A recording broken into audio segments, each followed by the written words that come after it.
మనము యంగ్స్టర్స్గా మన పాత్ర అన్నది ఎంత క్రిటికల్ అన్నది గుర్తుపెట్టుకుంటాం. కారణం ఏంటంటే మనం మార్చకపోతే ఈ వ్యవస్థ మారదు. మనం మార్చడానికి అడుగులు ముందుకు వేస్తేనే ఈ వ్యవస్థ మారుతుంది. మనం చూసేసి ఉన్నట్టు వదిలేసినామనంటే ఈ వ్యవస్థ ఎప్పటికీ లాగా. మొట్టమొదటిసారిగా అడుగులు పడింది నిజంగా మన టైంలో పడ్డాయని చెప్పి మాత్రం గర్వంగా చెప్పగలుగుతాం.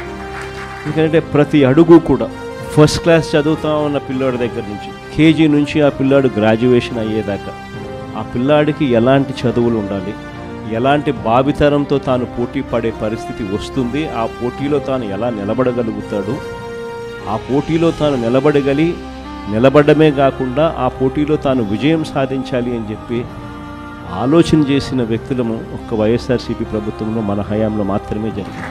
మామూలుగా స్టూడెంట్స్ గురించి ఏ నాయకుడు ఏ రాజకీయ నాయకుడు ఆలోచన చేయడు, ఎందుకంటే వాళ్ళకు ఓటు హక్కు లేదు కదా అనేది ఫస్ట్. కానీ వాళ్ళే రేపొద్దున భవిష్యత్తు అని ఆలోచన చేయగలిగిన వాడు మాత్రమే రాజకీయ నాయకుడు కాదు, లీడర్ అవుతాడు. అలాంటి అడుగులు పడింది వైఎస్ఆర్సీపీ అని నేను గొప్పగా చెప్పగలను.